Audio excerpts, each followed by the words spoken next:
Prajwal Revanna pen drive case ಬಗ್ಗೆ ಸ್ವಲ್ಪ BJP ಅಂತರ ಕಾಯ್ದುಕೊಂಡಂತೆ ಕಾಣಿಸ್ತಾ ಇದೆ. ಬಟ್ ಅಲ್ಲಲ್ಲಿ ಕೆಲವೊಂದಷ್ಟು ಜನ ನಾಯಕರು ಇದ್ರ ಬಗ್ಗೆ ಮಾತಾಡ್ತಾ ಇದ್ದಾರೆ. ನಮಗೂ ಇದಕ್ಕೆ ಸಂಬಂಧ ಇಲ್ಲ, ಅದನ್ನ ಅವರ ಪಕ್ಷ ನಿರ್ಧಾರ ಮಾಡುತ್ತೆ ಅನ್ನುವಂಥದ್ದನ್ನ ಹೇಳ್ತಾ ಇದ್ದಾರೆ. ಬಿಟ್ರೆ ಎಲ್ಲೂ ಕೂಡ ಸಮರ್ಥನೆಯೂ ಇಲ್ಲ, ವಿರೋಧನೂ ಇಲ್ಲ. ನಿನ್ನೆ ಕಾಂಗ್ರೆಸ್ ಪ್ರತಿಭಟನೆ ಮಾಡ್ತಾ ಇದ್ದಂತಹ ಸಂದರ್ಭದಲ್ಲಿ ಅಲ್ಲಿ ಮೋದಿಯವರ ಭಾವಚಿತ್ರವನ್ನ ಬಳಕೆ ಮಾಡಿದ್ರು. ಇದಕ್ಕೆ ಈಗ ಬಿಜೆಪಿ ಆಕ್ಷೇಪವನ್ನ ವ್ಯಕ್ತಪಡಿಸಿದೆ.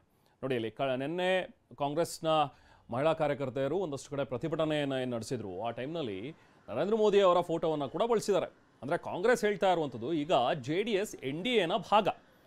ಸೊ ಹಾಗಾಗಿ ನೋಡಿ, ಮೋದಿ ಧರ್ಮರಕ್ಷಣೆ ಹೆಸರಲ್ಲಿ ಮಾತೃಭಕ್ಷಣೆಯೇ ಅನ್ನುವಂಥ ಒಂದು ಕ್ಯಾಪ್ಷನ್ ಅನ್ನು ಹಾಕಿ ಮೋದಿ ಅವರ ಫೋಟೋವನ್ನು ಹಾಕಿ ಪ್ರತಿಭಟನೆಯಲ್ಲಿ ಬಳಸ್ಕೊಂಡಿದ್ರು.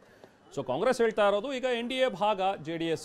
ಸೊ JDSನ ಒಬ್ಬ ಸಂಸದರಾಗಿ ಆಯ್ಕೆ ಬಯಸಿ ಕಂಟೆಸ್ಟ್ ಮಾಡಿರುವಂಥ ಪ್ರಜ್ವಲ್ ರೇವಣ್ಣ ಅವ್ರ ಮೇಲೆ ಬಂದಿರುವಂಥ ಒಂದು ಆರೋಪ. ಸೊ ಹಾಗಾಗಿ ಮೋದಿಯವರು ಕೂಡ ಇದಕ್ಕೆ ರಿಯಾಕ್ಟ್ ಮಾಡಬೇಕು ಅನ್ನುವಂಥದ್ದನ್ನು ಕಾಂಗ್ರೆಸ್ ಕೇಳ್ತಾ ಇದೆ. ಬಟ್ ಈಗ BJP ಇದಕ್ಕೆ ಆಕ್ಷೇಪವನ್ನು ವ್ಯಕ್ತಪಡಿಸ್ತಾ ಪ್ರಜ್ವಲ್ ರೇವಣ್ಣ ಅವ್ರಿಗೂ ನಮಗೂ ಏನಿದೆ ಸಂಬಂಧ, ಅದು ಅವರ ಪಕ್ಷದ.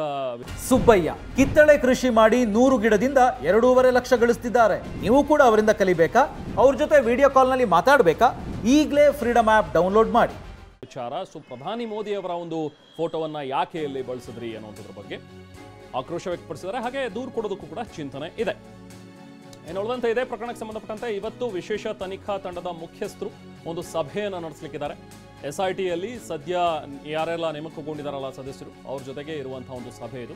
ತನಿಖೆಯ ಮುಂದಿನ ಹಂತಗಳ ಬಗ್ಗೆ ಮಾತುಕತೆ ಆಗುತ್ತೆ. ಅಧಿಕಾರಿ ಸಿಬ್ಬಂದಿ ಯಾರನ್ನ ಸೇರಿಸ್ಕೋಬೇಕು, ಯಾರಿರಬೇಕು ಈ SITಲಿ ಅಂತೇಳಿ ಪೊಲೀಸ್ ಮಹಾನಿರ್ದೇಶಕರ ಅನುಮೋದನೆಗೆ ಸೂಚನೆಯನ್ನ ಕೂಡ ನೀಡಲಾಗಿದೆ.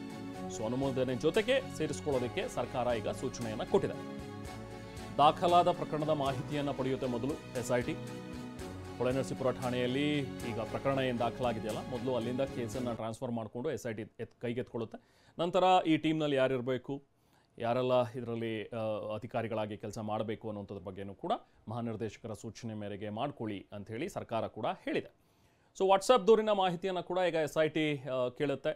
ಮಹಿಳಾ ಆಯೋಗಕ್ಕೆ ಬಂದಂಥ ಒಂದು ವಾಟ್ಸಪ್ ದೂರು, ಅದ್ರ ಬಗ್ಗೆಯೂ ಕೂಡ ಕೇಸಲ್ಲಿ ನಮೂದು ಮಾಡ್ಕೊಳ್ತಾರೆ. ಸೊ ಒಟ್ಟಿನಲ್ಲಿ ಇವತ್ತು ತನಿಖಾ ತಂಡದ ಮುಖ್ಯಸ್ಥರು ಸಭೆಯನ್ನು ನಡೆಸಲಿಕ್ಕಿದ್ದಾರೆ.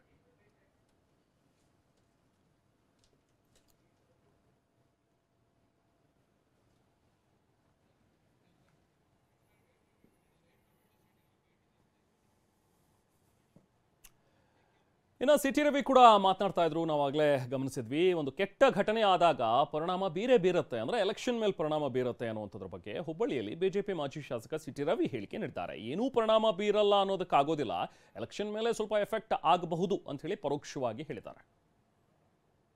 ಅಲ್ಲ, ಯಾವಾಗಲೂ ಒಳ್ಳೆಯ ಘಟನೆಗಳು ಸಕಾರಾತ್ಮಕ ಪರಿಣಾಮವನ್ನು, ಕೆಟ್ಟ ಘಟನೆಗಳು ನಕಾರಾತ್ಮಕ ಪರಿಣಾಮವನ್ನು ಬೀರ್ತವೆ. ಹಾಗಂತ ಚುನಾವಣೆ ಫಲಿತಾಂಶದ ಮೇಲೇ ವ್ಯತ್ಯಾಸ ಮಾಡ್ತವೆ ಅಂತ ಅನಿಸೋದಿಲ್ಲ. ಆದರೆ ಏನೂ ಪರಿಣಾಮ ಬೀರಲ್ಲ ಅಂತ ಹೇಳಿದ್ರೆ ಸಮಾಜ ಸಂವೇದನೆ ಕಳ್ಕೊಂಡ್ಬಿಟ್ಟಿದೆ ಅಂತ ಅನಿಸ್ಬಿಡುತ್ತೆ. ಹಾಗೇನಿಲ್ಲ, ಪಾರ್ಷಿಯಲಿ ಪಾಸಿಟಿವ್ ಆ್ಯಂಡ್ ನೆಗೆಟಿವ್ ಆಗೇ ಆಗುತ್ತೆ. ಯಾವುದೇ ಈ ಥರದ ಘಟನೆಗಳು ನಡೆದ ಸಂದರ್ಭದಲ್ಲಿ ಒಳ್ಳೆಯ ಘಟನೆಗಳಾದಾಗ ಒಳ್ಳೆಯ ಸಕಾರಾತ್ಮಕ ಪರಿಣಾಮ, ಕೆಟ್ಟ ಘಟನೆಗಳಾದಾಗ ಇದರಲ್ಲಿ. ಈ ವಿಷಯಕ್ಕೆ ಸಂಬಂಧಪಟ್ಟಂತೆ ನಾನು ಜನತಾದಳದ ನಾಯಕರು ಮಾಜಿ ಮುಖ್ಯಮಂತ್ರಿಗಳಾಗಿರ್ತಕ್ಕಂಥ ಕುಮಾರಸ್ವಾಮಿಯವ್ರ ಮಾತನ್ನು ಎಂಡರ್ಸ್ ಮಾಡ್ತೀನಿ. ಈ ಒಂದು ಗಾದೆ ಮಾತಿದೆ, ಆಡ್ದವನು 6 ತಿಂಗಳು ಅಲ್ಲ, ಆಡ್ದವನು 6 ತಿಂಗಳು ನೋಡ್ದವನು 3 ತಿಂಗಳು ಅಂತ. ಸುಮ್ಮನೆ ನಮಗೆ ಕೇಳಿದವ್ರಿಗೆ ಯಾಕೆ ಇವೆಲ್ಲ, ಸುಮ್ಮನೆ ಬಿಡು. ಅಲ್ಲ, ಯಾವಾಗಲೂ ಒಳ್ಳೆಯ ಘಟನೆಗಳು ಸಕಾರಾತ್ಮಕ ಪರಿಣಾಮವನ್ನು, ಕೆಟ್ಟ